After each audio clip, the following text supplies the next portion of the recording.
Reflection with Pastor Jeff Eliscopides. Morning, morning, morning, Pastor! Good morning, Cha. Of course, good morning, Brad Ted. Belated happy Mm-mm. birthday. Ako naman ay may celebration din ngayon. Ba? Ika-29th anniversary namin ng Ate Grace mo, Cha. Buhay Grabe! ang Next year, 30th na, Pastor, ah? Kaya pulang-pula tayo. Oo, Pag-ibig. pulang-pula. Dahil ang kahulugan nga daw ay love. It's their 29th year anniversary. Happy anniversary, Pastor and Ate Grace. 12 ka at 11 si Ate Grace noon. Ted, sorry, kailangan ko lang i-correct si Brad Ted on national, 10 years old ako nung kinasal. Hoy! Child marriage, ha? Bawal yan. Hoy! Bawal yun! Anyway, sa maligayang bati sa inyo, Brad Jeff. Oo, ngayon pala. 22 ako noon, Brad Ted. Batang-bata. 22 bagets anyos. na bagets. Batang-bata nagkamali itong mga to. Sige. Anyway, so good morning sa lahat po ng itong inaabangan. Marami po dito humuhugot din ng kanilang sabi nga devotion, Yes. Brad Jeff. So salamat muli sa iyo, sa iyong pagbibigay ng panahon sa ating programa. Go ahead, Brad Jeff. It's all yours. Brad Ted, napapanahon yung ating verse ngayon sa in-interview mo lang kanina.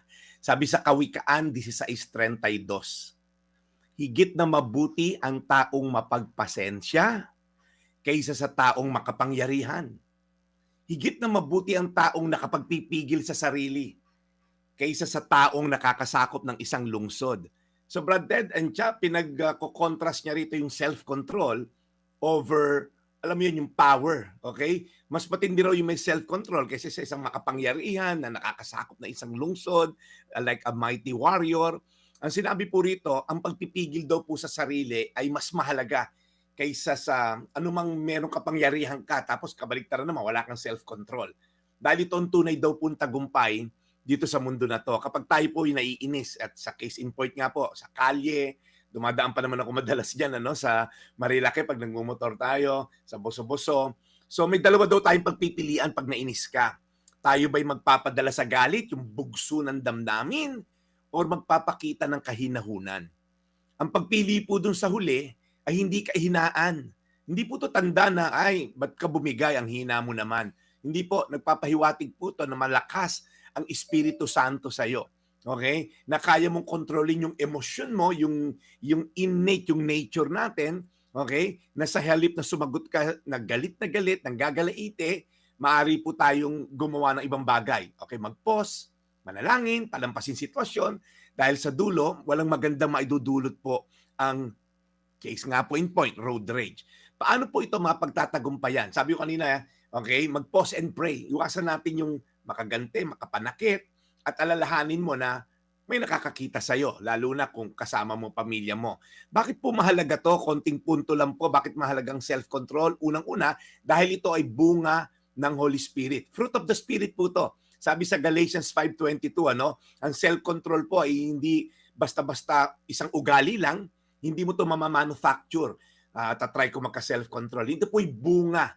Pag tayo po'y konektado sa puno, tayong mga branches namumunga. Kaya sabi sa Galatians 5, ito po'y isa sa siyam na fruit of the Spirit, self-control. Pangalawa, dahil nakakatulong to para makaiwas tayo sa mga pagsisisihan natin later on. Hindi lang po sa arena ng road rage, magagamit natin sa maraming bagay. Pagkain mo ng sobra-sobra, okay, pakikipag-sex sa hindi mo asawa, sa pag under the table mo sa negosyo, na alam mong illegal at immoral, gagawin mo, hindi ka makapagpigil yumaman, kahit mali. So maraming arena po mapaggagamitan ng self-control, itong fruit of the Holy Spirit. Pangatlo, nagpapakita to ng tunay na lakas. Sa mundo na ang malakas ay may kapangyarihan, kayamanan, kakayahang manalo sa mga laban, pero sabi sa Kawikaan na binasa natin, ang tunay na malakas ay ang taong may control sa sarili at ito'y tanda ng isang maturity. Pang-apat, dahil pinoprotektahan tayo nito na hindi magkasala, sinabi ko na po yan kanina, at paano natin ito mapapamuhay as I end, maging maingat tayo sa emosyon natin. Huwag po tayong padalos-dalos sa pagsasalita, paggawa ng desisyon, lalo na kapag galit tayo, kapag gutom ka, okay? Huwag mong padaanin yung emosyon. In love ka, dyan tayo natatalo. At pangalawa, palakasin natin yung spiritual na discipline natin. Regular tayong manalangin, magbasa ng salita ng Diyos, i-review mo tong mga Daily Brad episodes natin, makakatulong to para lumakas yung internal mo, yung Holy Spirit. At pangatlo, pagkatiwala mo na lang kay Lord. Sabi sa Bible, huwag kang gumante. Vengeance is mine, says the Lord. Kaya mo si Lord ang gumante sa mga taong gusto mong gantihan. Dahil alam natin, pag Diyos ang gumante, delikado yung kalaban natin. Again, pagdasal lang kita dahil ikaw na nakikinig ngayon, maaaring hindi road rage ang issue mo. Maaaring self-control mo, either sa pagkain, either sa sexual na immoral, either sa ngayon, kampanya ngayon, hindi mo makontrol yung pagkagutom at pagkauhaw sa kapangyarihan, nagagawa ka ng masasamang bagay para maluklok sa posisyon mo, the issue po ng self-control yan. So, Kawikaan 16:32, higit na mabuti ang taong mapagpasensya kaysa sa taong makapangyarihan. Higit na mabuti ang taong nakapagpipigil sa sarili kaysa sa taong nakakasakop sa isang lungsod. Tayo manalangin, Panginoon, ito po isang fruit of the Holy Spirit. Hindi namin to mamamanufacture. Hindi namin to kaya by meditation lamang. Ito'y bunga ng pagkakaroon ng malalim na relasyon sa iyo. Kapag kami connected sa vine, kaming mga branches, we will bear fruit. So Lord, ang susi upang magkaroon ng totoong self-control ay ang pagiging maka-Diyos, pagmamahal sa iyo, at pagkakaroon ng takot sa iyo. So salamat Panginoon sa mga taong may self-control ngayon sa maraming area ng buhay nila. Hindi lang sa road rage, kundi Lord sa pansariling control, sa mga control sa mga bagay na alam naming pag tinawid namin to, mali ang pamamaraan, nakokontrol namin. Tulungan niyo pa po kami magkaroon ng lakas upang labanan ito. Sa pangalan ni Jesus. Amen. Amen. And Lord, Panginoon, salamat po muli sa araw na ito. Humupa po ang aming pakiramdam, ang aming damdamin sa balitang inihatid sa amin at aral po na inihatid sa amin ni Brad Jeff. We pray, Lord, sa kanya pong muli pagmimisyon sa buong linggong ito, alagaan niyo po lagi siya, lalo na ang kanyang pangangatawan at kalusugan. Bless his family, Lord, and guide him through.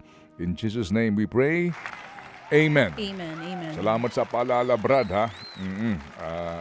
Nakapagpahupa. Reminder sa atin. Thank you very much, Brad. At alam ko din na mahaba-haba ngayong pasensya sa dami ng iyong labada. Nakapag-day off tayo ngayon dahil 29th anniversary namin ni Grace. Salamat. No laba day. Tapos holiday pa bukas. Mahaba-haba, Brad Ted. Oo nga.